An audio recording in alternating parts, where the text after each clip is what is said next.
శ్రీ తిరుపతి దేవస్థానం ఎంత పవిత్రమైన ఆ టెంపుల్ అంటే మన భారతదేశం కాకుండా యావత్ ప్రపంచంలో ఉన్న హిందువులు తిరుపతి దేవస్థానంకి వస్తారు, దర్శనం చేసుకుంటారు.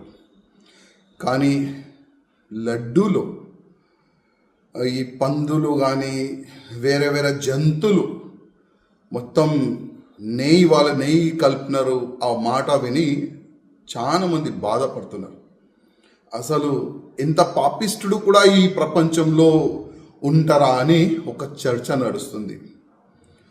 ఇవాళ ఒక న్యూస్ చూసిన ఒక టీవీ ఛానల్లో, ఎవరో అంటే ఆ గుడిని అపవిత్రం చేయనికి ప్రయత్నం చేసిన వాళ్ళు ఇవాళ లేకపోతే రేపు దర్శనానికి వెళ్తారంట.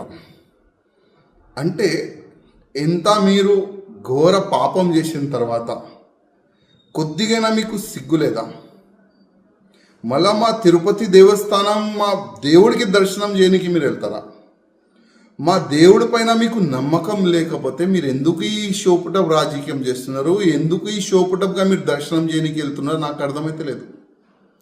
ఇవాళ మొత్తం మన తెలుగు సమాజం మీకు తిడుతున్నారు, మీరు దొరికితే చంపేస్తారు. అంత కోపం హిందూ సమాజంలో ఉంది.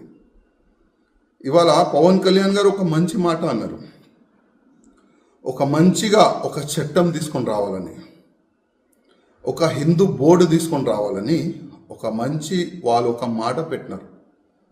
మేము ఎన్నో సంవత్సరాల నుంచి ఆ మాటని మేము రేజ్ చేస్తున్నాం. ఏ విధంగా ఒక బోర్డు ఉంది, అదేవిధంగా హిందువులు కూడా ఒక బోర్డు ఉండాలని. కానీ ఇవాళ లేకపోతే రేపు మంచి దినాలు వస్తుంది.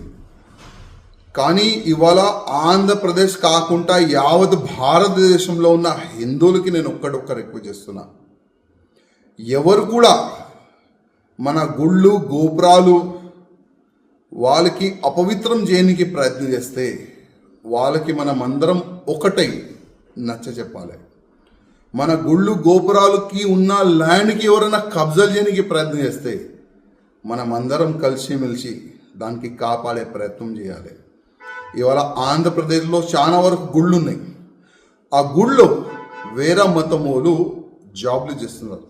మా ధర్మం పైన మీకు నమ్మకం లేకపోతే మా గుళ్ళో మీకు జాబ్ ఎందుకు ఇవ్వాలి వీళ్ళకి జాబ్?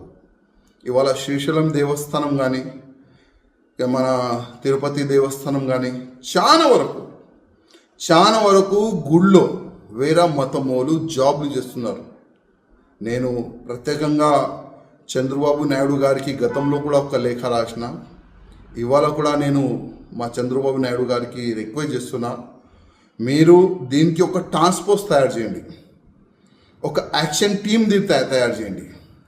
ఎవరైనా వేరే మతమోలు పేరు మార్చి గుళ్ళు గోపురాల దగ్గర అక్కడిక్కడ జాబ్లు చేస్తే వాళ్ళకి ఇమ్మీడియట్గా తీసేలాగా, వాళ్ళకి ఐడెంటిఫై చేసేలాగా ఒక టీంని ఏర్పాటు చేయాలని నేను ఆంధ్రప్రదేశ్ ముఖ్యమంత్రి గారికి రిక్వెస్ట్ చేస్తున్నా. అదేవిధంగా ఇవాళ వాళ్ళకి నేను ఒక మాట చెప్పాలనుకుంటున్నా, ఎవరైనా మా గుళ్ళుకి అపవిత్రం చేయడానికి ప్రయత్నం చేస్తారు, మా తిరుపతి దేవస్థానానికి అపవిత్రం చేయడానికి మీరు ప్రయత్నం చేశారు కదా, ఆ గుడికి వెళ్తున్నారు కదా, కొద్దిగా ఆలోచన చేయండి. ఆ దేవుడు పోయే ముందు ఒక్కసారి ఆలోచన చేయండి, మీరు ఏం చేసినారు? ఆ గుడికి అపవిత్రం చేయడానికి మీరు ప్రయత్నం చేశారు. ఒక్కసారి మీరు ఆలోచన చేయండి ఆ గుడికి వెళ్ళే ముందు.